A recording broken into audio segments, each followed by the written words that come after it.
एक महात्मा बाल्यावस्था से भजन करते थे, शालिग्राम भगवान पास रखते थे और उन्हीं की आराधना करके बस पाठ नाम जप और भ्रमण करते थे।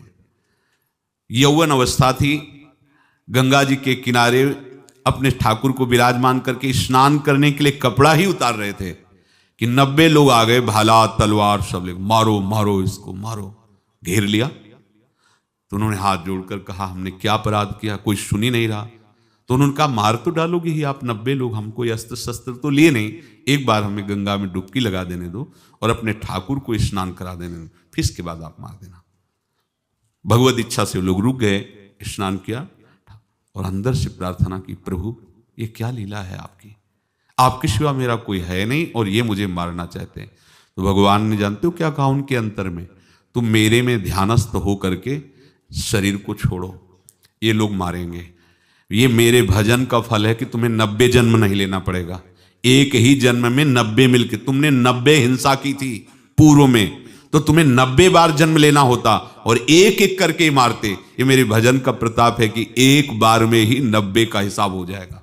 तुम आंख मूंदो, मेरे ध्यान में मगन रहो, मेरे प्रताप से तुम्हें कोई चोट नहीं होगी और स्वाभाविक मूर्छावस्था में प्राण तुम्हारे छूट जाए। ऐसा ही हुआ, ऐसा हुआ।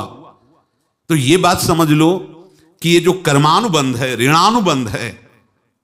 आप देखो, अगर शाप महात्माओं ने दिया कि तुम्हारे वंश का इससे विनाश होगा, तो भगवान भी परम धाम जा रहे तो उसी कील से, बाण की नोक में जो मछली लील गई थी छोटा कण, उसी से की नोक बनाई और उसी नोक को प्रहार किया, भगवान के श्री चरण में वही बाण की नोक लगी और भगवान ने स्वीकार किया ना।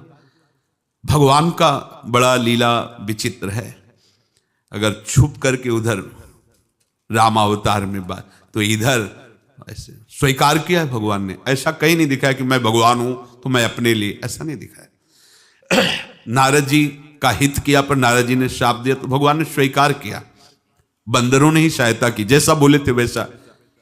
ये लीला इस शरीर में भोगनी पड़ेगी। हाँ, ज्यादा को कम में भुगता देंगे, पर अब अगला शरीर ना मिले इसके लिए सर्वतो भावेन भगवान के आश्रित हो जाए। जैसे आपने दुकान फैला रखी है तो उसमें दो काम होते हैं, लेना और देना। किसी को उधार दिया है तो हमें उससे लेना है, और कोई नगद देकर सामान ले रहा है तो उससे सामान देना है, या उधार लिया है तो हमें उधार देना है। अब अगर दुकान बंद करनी है तो तुम्हें देने वालों पर जोर देना है, लेने वालों पर जोर नहीं। लेने वाला तो जवाब क्षमा किया, समर्पित किया, हमारा कोई संबंध नहीं, खत्म हो जाए, वो खुशी हो जाएगा। लेकिन देने वाला, तुम अगर दुकान भी उठा दोगे तो जहां भी रहोगे तुम्हारे पास वो आएगा, लाइए हमारा। तो देने पर नजर रखिए, जिसका जिसका हिसाब है वो आपके सामने आता जाए, हटाते जाओ। लेने पर नजर मत रखिए और दुकान फौरन उठा दीजिए, नहीं अगर लेते देते रहे तो चलता रहेगा। आगे चलकर कुछ लेना न देना, मगन रहना बस अपने प्रभु के चिंतन में। अब हम कैसे जाने कि किसको क्या देना है, हमें क्या पता? तो हम पूरा हिसाब जिनको पता है उनको दे देते हैं, समझ रहे हो? उनको पता है क्या लेना है क्या देना है, तो इनके पास पहुंच गया, सरकारी हिसाब से सब बराबर कर देंगे। हमको अपनी जिम्मेवारी इनकी चरणों में समर्पित कर देना है, तभी हम जीवन मुक्त होंगे। ये रहस्य की बात है।